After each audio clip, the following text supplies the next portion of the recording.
美军炸毁伊朗核心，斩首行动瘫痪伊朗指挥体系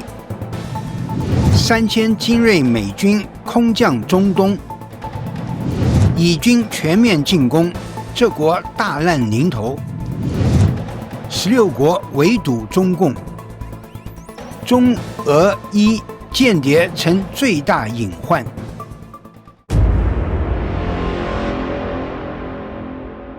大家好，欢迎收看新冷战情室，我是雨桐，请大家先为我们的节目点赞留言，谢谢大家。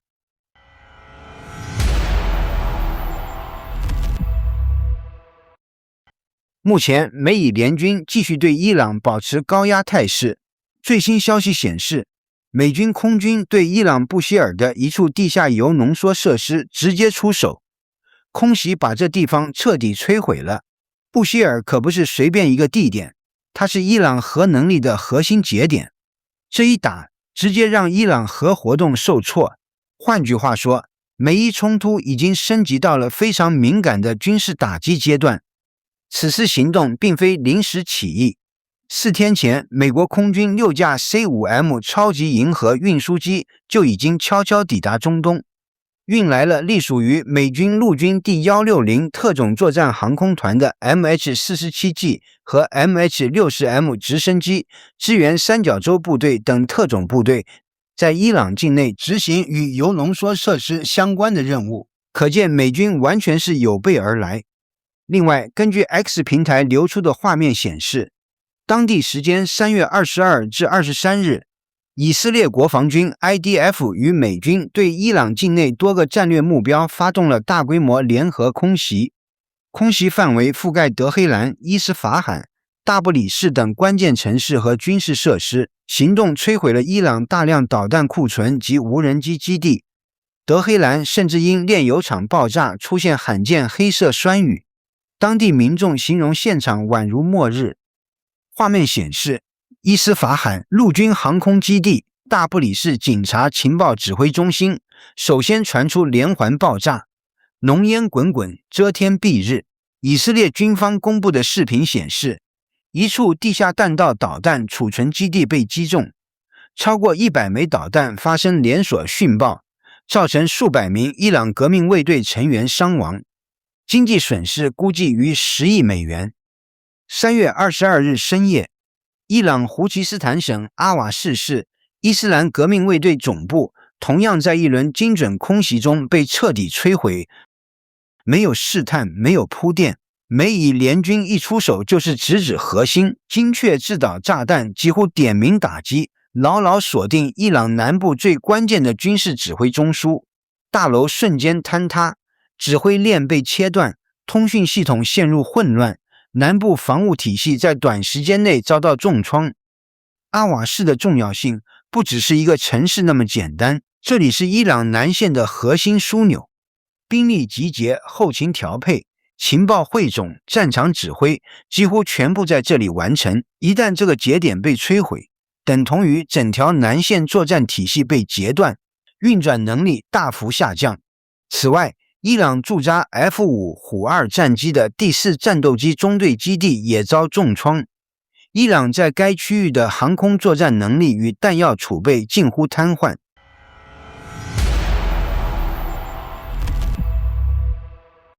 有意思的是，简中网际网络最近出现了非常魔幻的一幕，伊朗线上大反攻迷惑了不少中国人。一边是 P 图造假、AI 合成的先进武器满天飞，一边是全民热血嘶吼，伊朗挺住，反击开始。文案热血，画面震撼，情绪拉满，仿佛中东霸主即将横扫一切，把美以按在地上摩擦。然而现实从来不听网上的鬼话，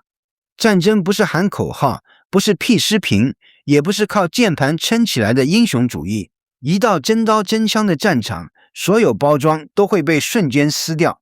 就在前天，伊朗所谓的猛烈反击，实际发射的数量只有导弹25枚，无人机45架。就这点规模，既谈不上饱和打击，也谈不上穿透防线，更谈不上重创目标。严格来说，这甚至不算一次完整的攻势，只能用凄惨二字形容。吹得越凶，摔得越疼。长期制裁，工业体系薄弱，供应链断裂，核心零件短缺，这些都是硬伤。平时拿出来展示的装备，要么是库存老货，要么是限量版面子工程。一旦进入高强度消耗战，问题立刻暴露。25枚导弹，45架无人机，这不是反击，更像一次象征性的打卡式发射，打给国内看，打给支持者看，打给网际网路看，唯独不敢打给战场真实规则看。最讽刺的是，伊朗现在的套路已经非常清晰，线上造势猛如虎，线下实战怂如鼠，用虚假宣传掩盖实力不足，用情绪煽动弥补产能拉胯，用网络狂欢粉饰战场窘迫。可战争从来不吃这一套，你吹得再神，产能跟不上就是跟不上，你喊得再响，导弹打不出来就是打不出来。还有消息显示，美军出手如闪电，伊朗支持的伊拉克人民动员部队高级指挥官瓦提克·法图西被击毙，敌方如苍蝇般被迅速清除。另外，安巴尔地区的行动指挥官萨阿德·达维拜吉，安全主管海德尔·马穆里以及另一名关键指挥官瓦提克都在此次打击中被清除，部队指挥体系遭到严重削弱。美以空袭迄今已造成40余名伊朗高级官员和指挥官丧生，其中包括伊朗伊斯兰革命卫队及巴斯基民兵组织的多位领导人。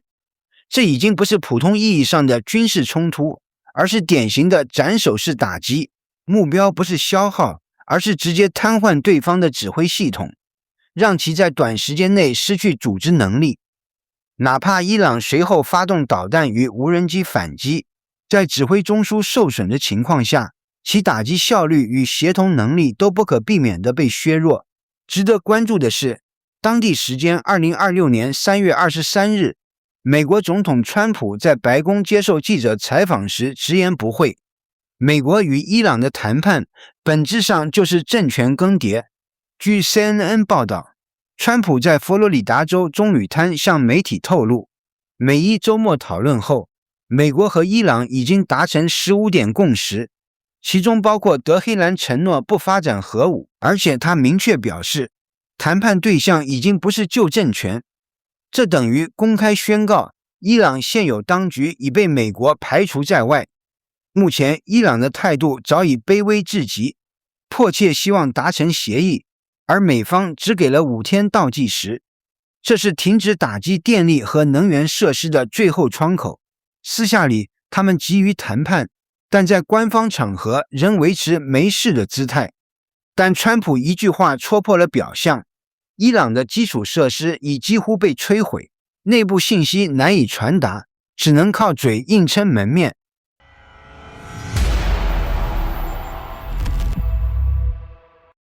最新消息显示，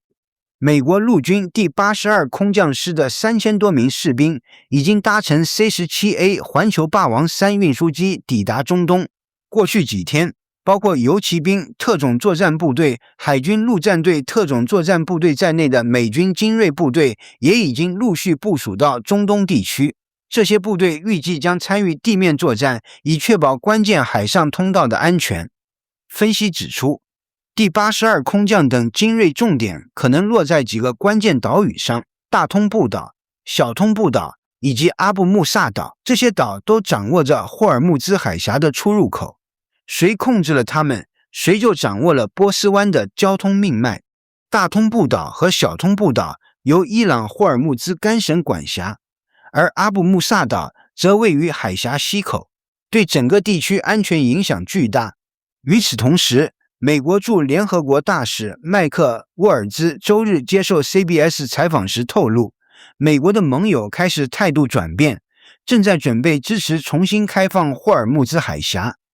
这是川普此前多次敦促他们采取的行动。自2月28日美以联合对伊朗发动军事打击以来，北约国家在护航霍尔木兹海峡问题上一直保持谨慎态度。这也让川普多次公开表达不满，称没有美国，北约就是纸老虎。面对华盛顿的持续施压，北约秘书长马克·吕特周日也回应称，他理解川普的挫败感，但各国需要时间和准备。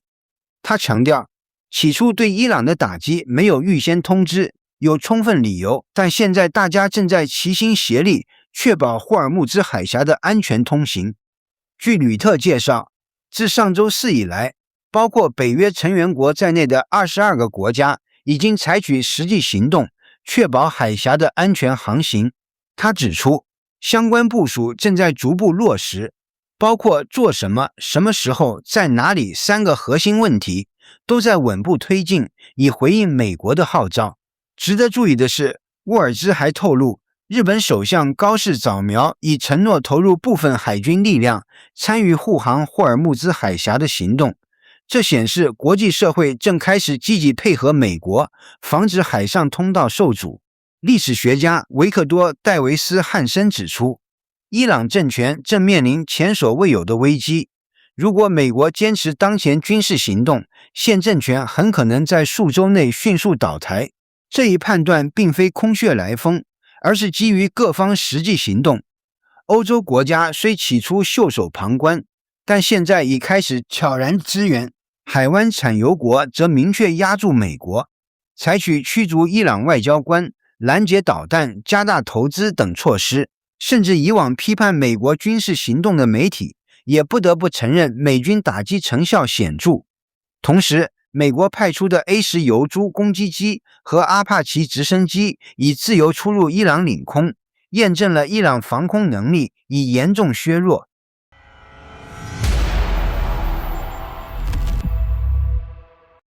近日，以色列将打击重点北移，针对黎巴嫩南部的真主党恐怖组织据点及其补给线路，展开新一轮精确军事行动，力求在最短时间内削弱前线机动能力，同时保障自身部队安全，也最大限度保护平民安全，让区域局势向稳定方向发展。就在表态发布的同一天，以色列对黎巴嫩南部发动新一轮打击，其中包括轰炸一座关键交通桥梁。据悉，以色列一枚精确制导导弹直击卡斯米亚大桥，桥体瞬间断裂坍塌，钢结构扭曲成废铁，地面被炸出巨型弹坑，这条关键交通动脉在数秒之内彻底瘫痪。这绝不是炸了一座桥这么简单，而是一刀精准刺向要害。卡斯米亚大桥是连接黎巴嫩南部的重要枢纽，更是支撑真主党前线运作的核心通道，人员调动、武器运输、弹药补给、后勤支援几乎全部依赖这一节点。一旦被摧毁，前线部队立刻陷入断补给、断退路、断机动的困境，想打缺装备，想撤无通道，整条作战链条被强行掐断。以色列的打法非常明确，不做无效打击，不追求表面声势，而是锁定关键节点，逐一清除。桥梁、通道、补给线，这些才是真正决定战场节奏的命门。出手稳、准、狠，目的只有一个：彻底压缩真主党的机动空间，把战场主动权牢牢掌握在自己手中。更关键的是，这并非一次性行动，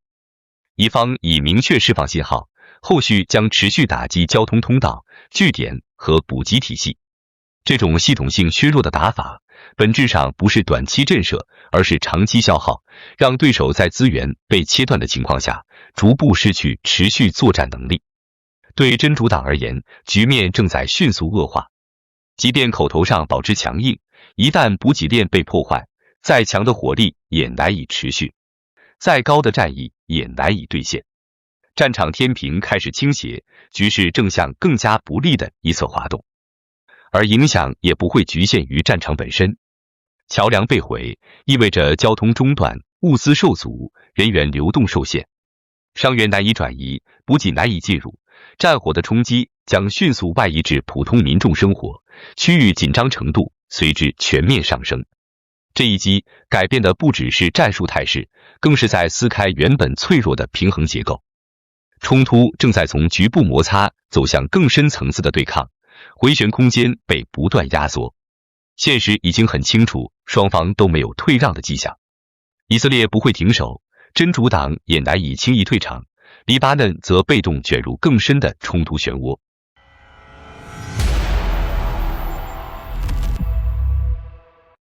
近期外界观察到，美国联合亚太盟友共16国推动的 PIPI2 机制，本质上是一套针对现实安全威胁所做出的供应链与防务能力重构。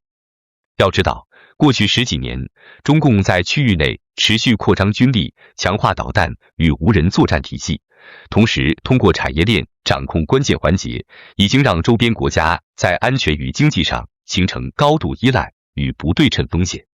在这种背景下，所谓降低依赖本身就是一种必要的安全选择。从结构来看，这一合作体系的3大方向其实都具备明确的防御逻辑。首先，日本牵头推进固体火箭发动机研发，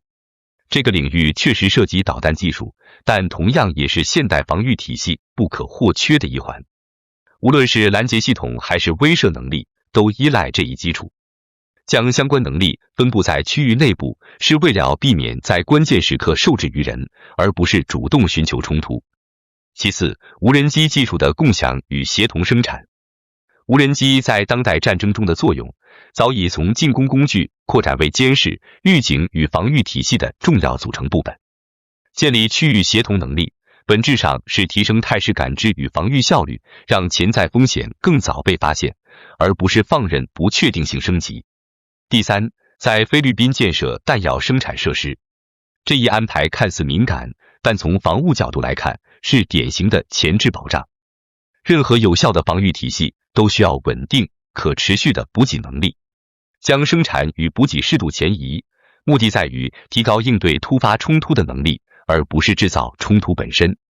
整体而言，这一机制的核心并不是把战争推到前线，而是降低战争发生的可能性。因为真正的不稳定往往来自力量失衡与依赖单一。一旦某一方拥有压倒性优势或掌控关键命脉，冲突反而更容易发生。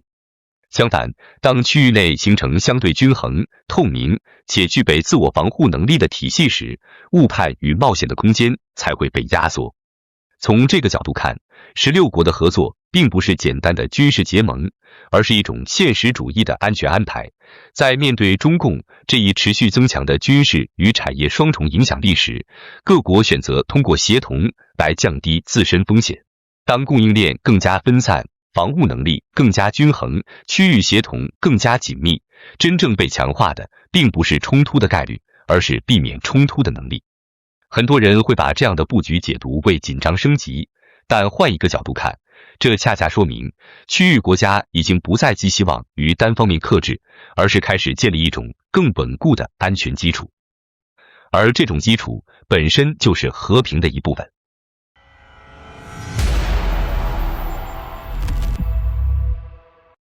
欧洲情报安全形势正在发生明显变化。荷兰国家调查与特别行动部门情报及国家威胁负责人达乌德近日发出警告，来自俄罗斯、中国和伊朗等国的情报活动正在从传统的专业特工行动转向大规模招募普通公民参与的隐蔽网络。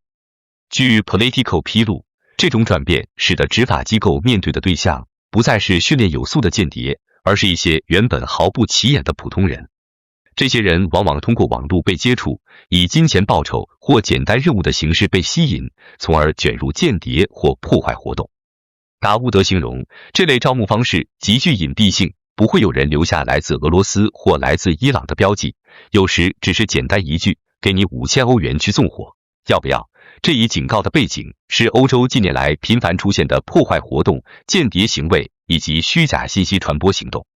相关情报普遍认为，这些行动构成了一种混合战争策略，目的是削弱欧洲社会的稳定与安全。事实上，类似活动并非始于近期。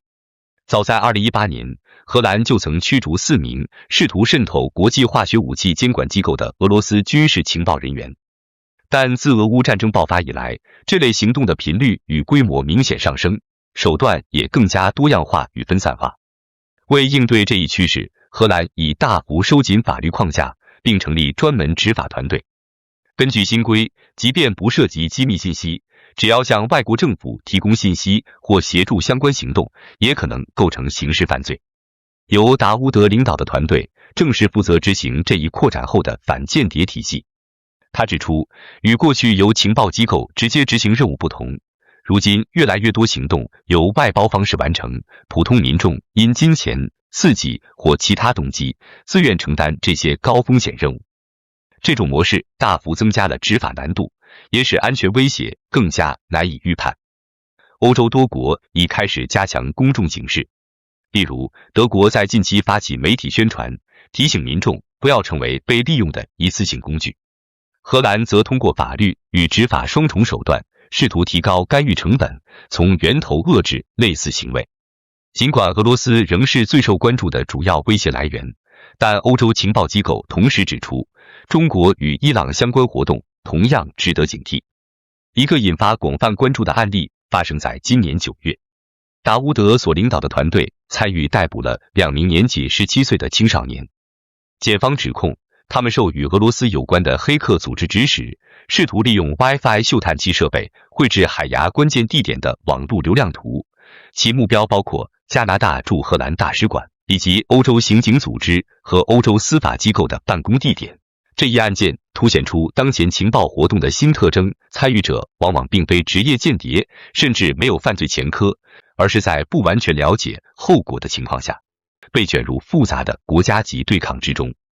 达乌德指出，尽管青少年在毒品走私和恐怖主义案件中占比较高，但在与俄罗斯相关的混合战行动中，嫌疑人更常见于30岁左右的成年人群体。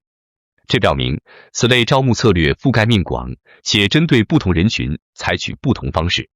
好的，感谢您一口气看到最后了，这是对我们最大的鼓励和支持。要看最全面、最及时准确的战场热点报道更新，就请每日锁定新冷战情势。如果您喜欢我们的节目，也请您点赞、留言、订阅，把视频分享出去，让更多的人看到这个节目。想要赞助我们的朋友，可以打开超级感谢打赏赞助，帮助我们能持续做出更多好节目。谢谢大家。